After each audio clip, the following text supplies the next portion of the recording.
نحمده ونصلي على رسوله الكريم أما بعد فأعوذ بالله من الشيطان الرجيم بسم الله الرحمن الرحيم رب اشرح لي صدري ويسر لي أمري واحلل عقدة من لساني يفقه قولي ربي زدني علما اللهم فقهنا في الدين آمين يا رب العالمين۔ سورۃ الفاتحہ۔ سورۃ الفاتحہ قرآن پاک کی سب سے پہلی سورت ہے اور اس سورت کی فضیلت میں کچھ احادیث بھی وارد ہوئی ہیں۔ حضرت عبداللہ بن عباس فرماتے ہیں کہ ایک دن جبرائیل علیہ السلام رسول اللہ صلی اللہ علیہ وسلم کے پاس بیٹھے ہوئے تھے، کیونکہ آپ کو معلوم ہے کہ جب وہ وحی لاتے تھے تو آپ کے پاس بیٹھتے تھے کہ انہوں نے اپنے اوپر ایک زوردار آواز سنی۔ انہوں نے اپنا سر اٹھایا، پھر فرمایا یہ آسمان کا ایک دروازہ ہے جو آج سے پہلے کبھی نہیں کھلا۔ پھر فرمایا یہ ایک فرشتہ ہے جو آج سے پہلے زمین پر کبھی نہیں اترا۔ پھر اس فرشتے نے آپ صلی اللہ علیہ وسلم کو سلام کیا اور 2 نوروں کی بشارت دی اور کہا یہ 2 نور آپ ہی کو دیے جا رہے ہیں اور آپ سے پہلے کسی نبی کو نہیں دیے گئے، ایک سورۃ الفاتحہ اور دوسرا سورۃ البقرہ کی آخری 2 آیات۔ آپ جب بھی ان دونوں میں سے کوئی کلمہ تلاوت کریں، یعنی سورۃ الفاتحہ پڑھیں یا البقرہ کی آخری 2 آیات، تو آپ کو طلب کردہ چیز ضرور عطا کی جائے گی، یعنی اس کے بعد دعا قبول ہوتے ہیں۔ یہ صحیح مسلم کی روایت ہے۔ قرآن پاک میں آتا ہے کہ ہم نے آپ کو 7 بار دہرائی جانے والی آیات عطا کی ہیں اور اس سے مراد سورۃ الفاتحہ ہی ہے۔ بخاری کی ایک روایت ہے جس کا مفہوم ہے، آپ صلی اللہ علیہ وسلم حضرت ابو سعید سے فرماتے ہیں کہ میں تجھے قرآن کی ایسی صورت بتلاؤں گا جو قرآن کی سب صورتوں سے بڑھ کر ہے، اور وہ ہے سورۃ الفاتحہ۔ حضرت ابو ہریرہ رضی اللہ تعالیٰ عنہ فرماتے ہیں کہ آپ صلی اللہ علیہ وسلم نے فرمایا کہ سورۃ الحمد ہی ام القرآن، ام الکتاب اور دہرائی ہوئی 7 آیات ہیں۔ یہ ترمذی کی روایت ہے۔ ام کا معنی ہوتا ہے ماں، اور یہاں مراد اصل بنیاد ہے۔ اس سورت کا نام الشفا بھی ہے اور رقیہ بھی ہے، یعنی اس کے ذریعے دم بھی کیا جاتا ہے، شفا بھی حاصل ہوتی ہے۔ ویسے تو قرآن پاک سارے کا سارا شفا ہے۔ سورۃ الفاتحہ نبوت کے ابتدائی دور میں نازل ہوئی، ترتیب کے لحاظ سے 5ویں نمبر پر آتی ہے اور یہ پہلی صورت ہے جو پوری کی پوری ایک ہی بار میں اتری تھی۔ باقی جو صورتیں تھیں ان کا کچھ حصہ ایک بار اترا اور باقی کا کچھ حصہ کچھ دیر بعد اترا تھا، پھر ان کو اکٹھا کیا گیا تھا۔ قرآن پاک کا جب آغاز کیا جائے تو حکم ہے کہ اللہ تعالیٰ کی پناہ طلب کی جائے شیطان مردود سے۔ سورۃ النحل کی آیت نمبر 98 میں آتا ہے کہ جب تم قرآن کی تلاوت کرو تو شیطان مردود سے اللہ تعالیٰ کی پناہ مانگو۔ تو قرآن پاک پڑھنے کے آداب میں سب سے پہلا ادب کیا ہے کہ شروع میں شیطان سے اللہ تعالیٰ کی پناہ طلب کی جائے۔ کیوں کی جائے؟ شیطان انسان کے دل میں ویسے بھی بہت وسوسے ڈالتا ہے، لیکن اس کی کوشش اس وقت اور زیادہ ہو جاتی ہے کہ جب انسان اللہ تعالیٰ کے راستے کی طرف قدم اٹھاتا ہے اور وہ اس مقام تک پہنچ جاتا ہے کہ اللہ تعالیٰ کی کتاب کھول لے، کیونکہ وہ خوف میں مبتلا ہو جاتا ہے کہ اگر یہ شخص قرآن سے جڑ گیا تو میرے ہاتھ سے نکل جائے گا، اور اگر قرآن اس کو سمجھ آ گیا، اس کے دل میں اتر گیا تو پھر میرے بس میں نہیں رہے گا، کیونکہ اللہ تعالیٰ نے قرآن پاک میں فرمایا کہ جو میرے بندے بن جائیں گے ان پر تیرا کوئی زور نہیں چلے گا۔ تو وہ پورا زور لگاتا ہے کہ انسان قرآن پڑھ کر بھی بھٹکے یا سمجھ کر بھی ادھر ادھر ہو جائے، جیسے نماز میں سب سے زیادہ وسوسے ڈالتا ہے نا، اسی طرح قرآن پڑھتے وقت بھی بہت وسوسے ڈالتا ہے کہ یہ تو بہت مشکل ہے، یہ تمہارے بس کی بات نہیں ہے، یا اس کا معنی اس طرح نہیں ہے، اور اس طرح کی باتیں جو انسان کو اس سے پیچھے کر دیتی ہیں، اس سے ہٹا دیتی ہیں۔ اس لیے بہتر ہے کہ جب قرآن پڑھنے لگے تو اعوذ باللہ سے ابتدا کریں۔ لہٰذا آپ اعوذ باللہ من الشیطان الرجیم بھی پڑھ سکتے ہیں اور اعوذ باللہ السمیع العلیم من الشیطان الرجیم بھی پڑھ سکتے ہیں، یعنی کسی بھی طرح اللہ تعالیٰ کی پناہ میں آئے۔ اس کے بعد ہے بسم اللہ الرحمن الرحیم، اللہ کے نام سے جو بہت مہربان بار بار رحم فرمانے والا ہے۔ انسان جب بھی کوئی کام شروع کرتا ہے، کوئی نیا کام، کوئی اہم کام، کوئی بھی قابل ذکر کام، تو عموماً وہ کسی کے بھروسے پر کرتا ہے، ایسے ہی ہے نا، جیسے اپنی طاقت پر کہ ہاں میں کر سکتی ہوں، کبھی اپنی ذہنی طاقت پر، کبھی قابلیت پر، کبھی صحت پر، کبھی عقل، علم، سمجھداری، اور انسان سمجھتا ہے کہ یہ تو میرا کمال ہے، یا پھر اپنے سے باہر کوئی اور چیزوں کا بھروسہ لیتا ہے، بچے کام آئیں گے، یا میرا مال کام آئے گا، یا فلاں انسان میری مدد کرے گا، فلاں دوست کام آئے گا۔ یہ قدرتی بات ہے۔ جیسے مثلاً آج دیکھتے ہیں کہ کون سا اہم کام آپ نے شروع کیا یا کرنے کا ارادہ کیا، جیسے قرآن پڑھنے کا اور سمجھنے کا، تو کیا خیال آیا آپ کا کہ ہاں میں کر لوں گی؟ کبھی اپنی طاقت پر بھروسہ کیا، کبھی اسباب پر بھروسہ۔ ٹھیک ہے، اللہ تعالیٰ نے حکم دیا انسان کو کہ اسباب کو استعمال کرے، مگر اسباب پر بھروسہ نہیں، تو کیا کرے؟ بسم اللہ الرحمن الرحیم۔ اللہ میرے میں طاقت نہیں، تیرے بھروسے کام کرنے جا رہی ہوں، تو کرائے گا، کیونکہ ہر چیز پہ تیری رحمت چھائی ہوئی ہے۔ میں تیری رحمت کی وجہ سے اس قابل ہوں گی اسے پڑھ سکوں یا اسے پڑھا سکوں یا اس پر عمل کر سکوں۔ وہ ایک شعر ہے نا، کافر ہے تو شمشیر پہ کرتا ہے بھروسہ، مومن ہے تو بے تیغ بھی لڑتا ہے سپاہی۔ وہ اسباب پر بھروسہ کرتے ہیں۔ ان میں اور آپ میں کیا فرق ہے؟ مومن اسباب اختیار کرتا ہے پر بھروسہ نہیں کرتا۔ یہ اندر ایک ایسا فرق آ جاتا ہے ایمان لانے کے بعد اور اللہ تعالیٰ کے دین کی طرف آنے کے بعد، انسان حقیقی عاجزی اختیار کرتا ہے۔ ہر کمال اللہ کے لیے، ہر تعریف اللہ کے لیے اور اپنی صرف کوشش۔ تو سب سے بہتر آغاز کسی بھی کام کے لیے کیا ہو سکتا ہے کہ انسان وہ کام کس طرح شروع کرے؟ اللہ تعالیٰ پر بھروسہ کر کے، اللہ کے بھروسے سے شروع کریں۔ تو ہمیں حکم کیا دیا گیا کہ ہم کیا کریں؟ اپنے کاموں کو بسم اللہ سے شروع کریں، جیسے وضو کرتے وقت، کھانا کھاتے وقت، گھر میں داخل ہوتے وقت، گاڑی میں بیٹھتے وقت، قرآن پڑھتے وقت، ہر کام کے آغاز میں بسم اللہ الرحمن الرحیم۔ الحمدللہ رب العالمین، سب تعریف اللہ کے لیے ہے جو رب ہے تمام جہانوں کا۔ حمد نعمتوں کے اعتراف کے لیے ہوتا ہے، یا حمد کا معنی ہے نعمتوں کا اعتراف کرنا کہ یہ میرا رب نے مجھے عطا کیا ہے۔ بندہ مومن ہر چیز اور ہر بھلائی کے ملنے پر بھلائی دینے والے کو یاد کرتا ہے، اس کا شکر ادا کرتا ہے، اس کی طرف رجوع کرتا ہے۔ تو یہ کلمہ جب وہ بولتا ہے تو خالق کو، مالک کو خوش کر دیتا ہے۔ ایک ہوتا ہے اوپر اوپر سے کہہ دینا، وہ بھی ٹھیک ہے، لیکن ایک ہوتا ہے دل سے کہنا۔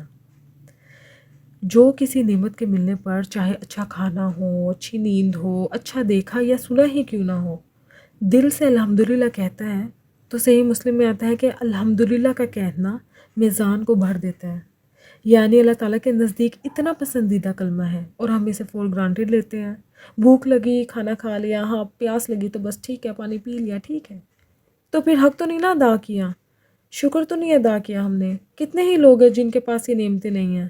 اگر اللہ تعالیٰ نے آپ کو کسی بھی چیز سے نوازا ہے تو دینے والے کا شکر ادا کریں۔ ترمذی کی روایت ہے، الحمدللہ سب دعاؤں سے افضل ہے، یعنی جب آپ الحمدللہ کہتے ہیں تو اللہ تعالیٰ کی رحمت کو اپنی طرف متوجہ کرتے ہیں۔ الحمدللہ مختصر ترین ہے، لیکن حمد کے اور بھی کئی طریقے اور انداز ہیں جن کا مختلف مقامات پر ذکر کیا گیا۔ مثلاً بندہ مومن صبح اٹھتا ہے تو الحمدللہ سے آغاز کرتا ہے، کھاتا پیتا ہے تو الحمدللہ کہتا ہے۔ اسی طرح نماز میں رکوع کے بعد حمدن کثیرن طیبن مبارکن فیہ پڑھتا ہے، تو اس وقت بھی وہ اللہ تعالیٰ کی نعمتوں کو یاد کر کے شکر ادا کرتا ہے۔ اسی طرح جب کوئی خاص نعمت آتی ہے تو اپنے الفاظ میں اس کا اظہار شکر کرتا ہے۔ جب کسی شخص نے آپ صلی اللہ علیہ وسلم کے پیچھے رکوع سے اٹھ کر یہ کہا تھا حمدن کثیرن طیبن مبارکن فیہ، تو آپ صلی اللہ علیہ وسلم نے پوچھا کس نے یہ کلمہ کہا تھا، کیونکہ میں نے دیکھا 30 سے زائد فرشتے لپکے اس کلمے کو اٹھانے کے لیے۔ یہ محبت کا اظہار تھا، شکر کا انداز تھا کہ یا رب کیسے تیرا شکر ادا کروں۔ اسے کوئی نعمت یاد آ گئی ہوگی اللہ تعالیٰ کی۔ تو الحمدللہ کہنا بہترین الفاظ میں اللہ تعالیٰ کی نعمت کا شکر ادا کرنا ہے۔ یہاں پر رب العالمین کیوں کہا گیا؟ کہ یا رب تو مجھے بھی دیتا ہے اور تو پورے جہان کا پالنے والا ہے، سب کی نگہداشت کرتا ہے، سب کو کھلا رہا ہے، پلا رہا ہے، تیرا کس طرح شکر ادا کیا جائے۔ الرحمن الرحیم، بے حد رحم والا، نہایت مہربان ہے۔ وہ ہمیں نعمتیں دیتا ہے، ہم گناہ کرتے ہیں، وہ ہمیں پکڑتا نہیں ہے، وہ ہمیں اتنا کچھ دیتا ہے جسے ہم گن بھی نہیں سکتے، اور جواباً ہم شکر بھی نہیں ادا کر سکتے۔ وہ پھر بھی نعمتوں کو نہیں روکتا، پھر بھی دیتا چلا جاتا ہے۔ جب ہم کسی پر احسان کرتے ہیں اور وہ نہیں مانتا تو ہم دوبارہ احسان کرتے ہیں، وہ پھر نہیں مانتا، ہم پھر احسان کرتے ہیں، وہ پھر نہیں مانتا، تو پھر ہم کہتے ہیں چلو بس کافی ہے۔ لیکن اللہ تعالیٰ کی کتنی مخلوق ایسی ہے جو صرف لے رہی ہے مگر جواب میں اس کا شکر ادا نہیں کرتی، لیکن اس کے باوجود وہ اپنی نعمتیں اور اپنی رحمتیں عام کیے ہوئے ہیں۔ پیارے رحمان اور رحیم کے علاوہ کوئی نہیں کر سکتا۔ مالک یوم الدین، بدلے کے دن کا مالک ہے، بدلے کے دن سے مراد جزا سزا کا دن، قیامت کا دن۔ وہ قیامت کے دن کا مالک ہے، سارے ڈیسیجنز اس کے ہاتھ میں ہیں، ہر چیز اس کے اختیار میں ہوگی، ہر چیز اس کی قدرت میں ہوگی۔ سورۃ المؤمن میں آتا ہے، جسے سورۃ الغافر بھی کہا جاتا ہے، آیت نمبر 16 اور 17 میں، جس دن وہ صاف ظاہر ہوں گے، ان کی کوئی چیز اللہ پر چھپی نہ ہوگی۔ آج کس کی بادشاہی ہے؟ تو سارا عالم پکار اٹھے گا اللہ ہی کی، جو ایک ہے، بہت زبردست ہے۔ پھر فرمایا آج ہر شخص کو اس کا بدلہ دے دیا جائے گا جو اس نے کمایا، آج کوئی ظلم نہیں، بے شک اللہ بہت جلد حساب لینے والا ہے۔ مالک یوم الدین، مالک ہے روز جزا کا۔ ایاک نعبد و ایاک نستعین، اگر وہ مالک ہے روز جزا کا تو ہمیں بھی کیا کرنا چاہیے؟ صرف اسی کا بن کر رہنا چاہیے۔ صرف تیری ہم عبادت کرتے ہیں۔ عبادت میں کیا؟ عاجزی اور محبت کے ساتھ تیرے آگے جھکے ہوئے ہیں، تجھ سے ڈرتے بھی ہیں، تیرے آگے سر جھکائے ہوئے ہیں۔ عبادت کی اعلیٰ ترین شکل سجدہ ہے، جس میں فزیکلی بھی انسان عاجزی کا ثبوت دیتا ہے۔ سب سے چھوٹی شیپ ہو جاتی ہے آدمی کی، اور انسان اپنا ناک اور ماتھا، دونوں چیزیں جو عزت کی علامت ہے، اپنے رب کے حضور زمین پر ٹیک دیتا ہے، اور یہ پیشانی صرف اسی کے آگے جھکنی چاہیے، اور یہ پیشانی صرف اسی کے آگے جھکنی چاہیے، یہ ناک صرف اسی کے آگے زمین پہ لگنی چاہیے۔ ایاک نعبد، صرف تیری ہم عبادت کرتے ہیں، و ایاک نستعین، صرف تجھ سے ہم مدد چاہتے ہیں۔ دنیا میں جو بھی مشکلیں چل رہی ہیں ان میں بھی صرف تیری ہی مدد چاہیے، ہمیں تیرے ہی بھروسے چل رہے ہیں۔ اہدنا الصراط المستقیم، تیری عبادت کے لیے ہمیں تیرا ہی بتایا ہوا رستہ چاہیے۔ جس کی ہم عبادت کر رہے ہیں مرضی بھی تو اسی کی چلے گی نا، ہم مرضی بھی تو اسی کی دیکھیں گے۔ عبادت کے نام پر ہم خود سے کام تھوڑی ایجاد کر سکتے ہیں کہ خود ساختہ چیزیں دین میں شامل کر لیں، دین کے نام پر، اللہ تعالیٰ کے نام پر من مانے کام شروع کر دیں۔ وہ عبادت نہیں ہوتی۔ عبادت کسے کہتے ہیں؟ اللہ تعالیٰ کے سامنے جھکنا، اللہ تعالیٰ کی اطاعت کرنا، اللہ تعالیٰ کی بات ماننا، انتہائی محبت کے ساتھ، مصیبت سمجھ کر نہیں، بوجھ سمجھ کر نہیں۔ کے لیے ہمیں سیدھا رستہ چاہیے تاکہ ہم اس کو راضی کر سکیں۔ اہدنا الصراط المستقیم، تو ہمیں سیدھا رستہ دکھا دے، یعنی ایسا رستہ جو ہمیں تجھ سے ملا دے، وہ رستہ ہم پر کھول بھی دے، پھر چلنے کی توفیق بھی دے، کیونکہ بعض اوقات رستے کا پتہ تو چل جاتا ہے، ہم ہی کم ہمت ہو جاتے ہیں، بیٹھ جاتے ہیں۔ ہمیں چلا بھی اور آخری دم تک چلا کہ ہم منزل تک پہنچے۔ مفہوم حدیث ہے کہ آپ صلی اللہ علیہ وسلم نے ایک بار ایک سیدھا خط کھینچا، پھر اس کے دائیں بائیں آرے خط کھینچے، یعنی لکیریں کھینچی، پھر فرمایا یہ اللہ تعالیٰ کا رستہ ہے، اور یہ آرے ترچے خط دوسرے رستے ہیں، اور ان پر شیطان بیٹھا ہے جو لوگوں کو اس کی طرف بلاتا ہے۔ سورۃ الانعام کی آیت نمبر 153 میں آتا ہے، اور یہ کہ یہی میرا رستہ ہے سیدھا، بس اس پر چلو اور دوسروں رستوں پر نہ چلو کہ وہ تمہیں اس کے رستے سے جدا کر دیں گے۔ کہیں اپنا نفس ہے، کہیں کوئی انسان ہے، کہیں کوئی چیز، اور انسان قدم قدم پر بھول بھی جاتا ہے نا، کیونکہ یہ سب چیزیں نظر آتی ہیں اور اللہ تعالیٰ کا رستہ ہمیں دھندلا جاتا ہے۔ تو اہدنا الصراط المستقیم، اور ہر روز کی، ہر نماز کی، ہر رکعت میں ہم یہی مانگتے ہیں، کیونکہ ہم ہر نماز کے بعد پھر بھول جاتے ہیں نا، پھر نئے سرے سے کھڑے ہوتے ہیں، پھر یہی مانگتے ہیں۔ کبھی آپ نے سوچا ہے کہ اتنی ریپیٹیشن کیوں سورۃ الفاتحہ کی؟ اور اس کے بغیر نماز بھی نہیں ہوتی، یعنی جس نماز میں سورۃ الفاتحہ نہ پڑھی جائے وہ نماز نامکمل ہے۔ ابو ہریرہ رضی اللہ تعالیٰ عنہ فرماتے ہیں، رسول صلی اللہ علیہ وسلم نے فرمایا، جس نے نماز پڑھی اور اس میں القرآن نہ پڑھی، یعنی سورۃ الفاتحہ، تو اس کی نماز ناقص ہے، ناتمام ہے۔ ابو ہریرہ رضی اللہ تعالیٰ عنہ سے ایک صحابی نے پوچھا، ابو ہریرہ، کبھی میں امام کے پیچھے ہوتا ہوں تو پھر میں کیا کروں؟ ابو ہریرہ نے فرمایا، اسے اپنے دل میں پڑھ لو، کیونکہ میں نے رسول صلی اللہ علیہ وسلم کو یہ کہتے ہوئے سنا، اللہ تعالیٰ نے فرمایا، میں نے نماز کو، یہاں نماز سے مراد سورۃ الفاتحہ ہے، ٹھیک ہے، میں نے نماز کو اپنے اور اپنے بندے کے درمیان آدھا آدھا تقسیم کر دیا ہے، آدھی میرے لیے ہے اور آدھی میرے بندے کے لیے ہے، جو کچھ وہ سوال کرے۔ میرا بندہ نماز میں کھڑا ہوتا ہے اور کہتا ہے الحمدللہ رب العالمین، تو اللہ تعالیٰ فرماتا ہے میرے بندے نے میری تعریف کی، پھر وہ کہتا ہے الرحمن الرحیم، پھر اللہ تعالیٰ فرماتا ہے میرے بندے نے میری ثنا بیان کی یعنی تعریف کی، پھر وہ کہتا ہے مالک یوم الدین، تو اللہ تعالیٰ فرماتا ہے میرے بندے نے میری بزرگی بیان کی، اور ایاک نعبد و ایاک نستعین میرے اور میرے بندے کے درمیان مشترک ہے، اور سورت کا باقی حصہ میرے بندے کے لیے ہے اور میرے بندے کو وہ کچھ ملے گا جو اس نے مانگا۔ سورۃ الفاتحہ کے آدھے حصے میں اللہ تعالیٰ کی تعریف بیان کی جاتی ہے اور آدھے حصے میں کچھ مانگا جاتا ہے، تو جو اچھے طریقے سے تعریف کرتا ہے اور اچھے طریقے سے مانگتا ہے وہ محروم نہیں رہتا۔ اس سے پتہ چلتا ہے کہ یہ انتہائی اہم صورتوں میں سے ہے اور اس میں انتہائی اہم دعا مانگی گئی ہے۔ زندگی کی اہم ترین دعا کیا ہے؟ سیدھے رستے کی رہنمائی کی دعا۔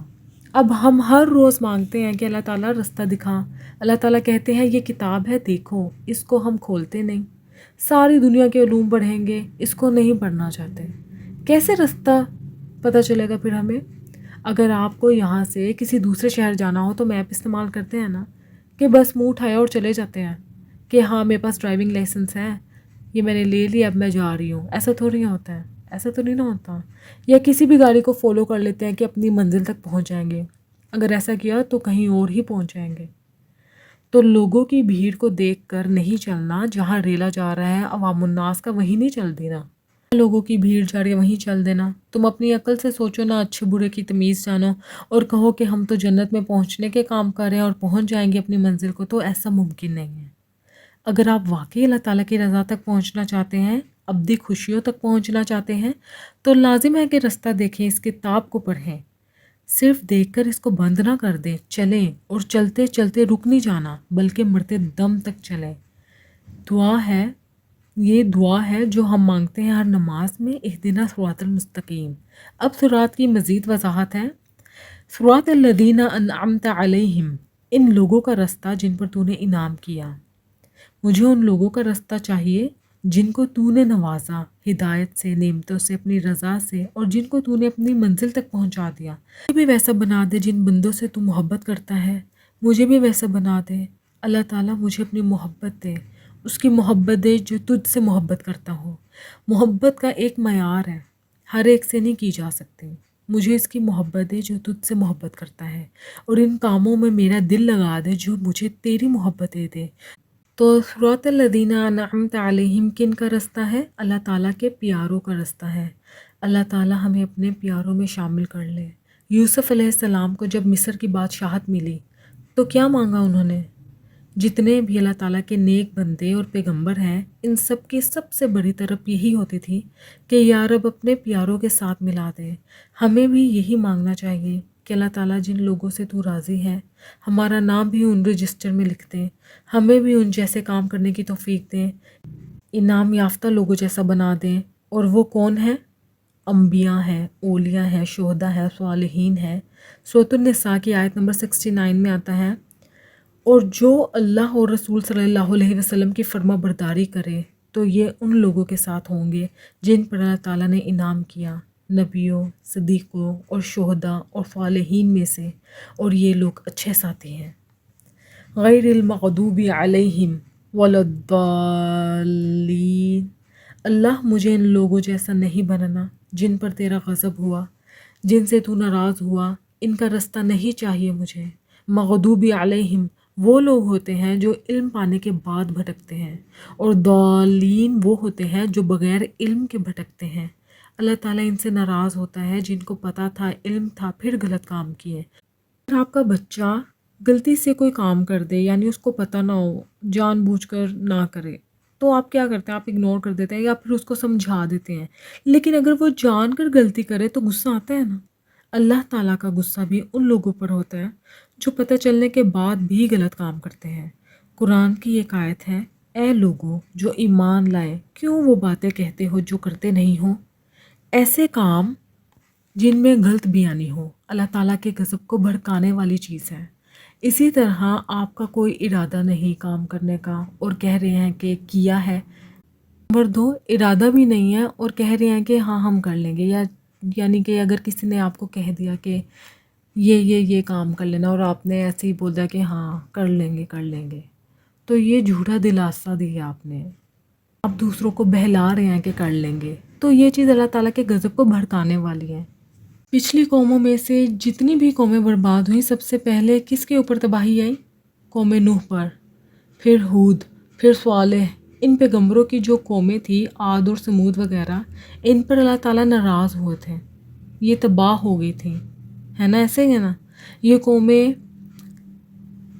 پھر کرتے کرتے نا بنی اسرائیل پر آ گئے، اللہ تعالیٰ کا غضب ہوا تو اللہ تعالیٰ ایسے ہی نہیں کسی قوم کو تباہ کرتا جب تک کہ اس کے اوپر حجت تمام نہ کر دے، اس تک حق نہ پہنچا دے۔ اللہ تعالیٰ نے پیغمبر بھیجے، حق پہنچایا۔ حضرت نوح علیہ السلام کیا کہتے؟ رات دن پکارا، چپکے بھی پکارا، بلند آواز بھی پکارا، ہر طرح سے بلایا، پھر سن کر بھی نہ سنا تو سب کو ڈبو دیا اللہ تعالیٰ نے۔ اللہ تعالیٰ کا غضب ٹوٹا۔ جب کسی کے اندر کوئی خیر باقی نہیں رہتی تو صاف کر دو اس کورا کرکٹ کو، اس کو جینے کا کوئی حق نہیں، یہ جینے کے لائق نہیں۔ تو اللہ تعالیٰ ہمیں ایسے لوگوں میں شامل نہ کرے جن سے اللہ تعالیٰ ناراض ہوا۔ ہم دعوے تو بہت کرتے ہیں کہ ہم رسول پاک صلی اللہ علیہ وسلم کی امت میں سے ہیں، ہم آپ صلی اللہ علیہ وسلم سے بہت محبت کرتے ہیں، آپ کے پیارے ہیں، لیکن پھر ایک سنت پر بھی عمل کرنے کو تیار نہیں۔ تو جب دعویٰ کرتے ہیں تو پیروی نہیں کریں گے۔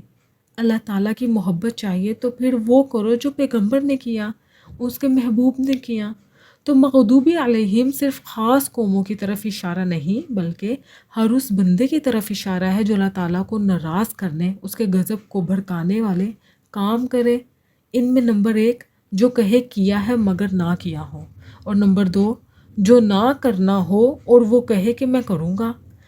یا اللہ ہمیں ضالین میں بھی شامل نہ کرنا، جنہوں نے رستہ گم کر لیا، رستہ جاننے کی بھی زحمت نہ کی۔ اللہ تعالیٰ ہم پر دین اسلام کی نعمت کھول دے۔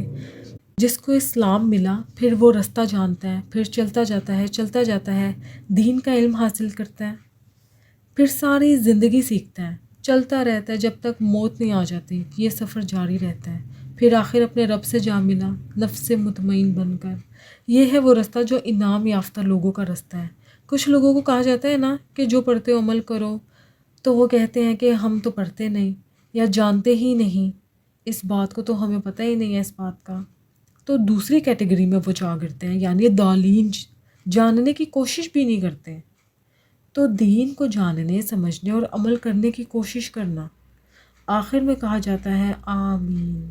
ابو ہریرہ رضی اللہ تعالیٰ عنہ نے فرمایا، رسول اللہ صلی اللہ علیہ وسلم نے فرمایا، جب امام وللضالین کہیں تو آمین کہو۔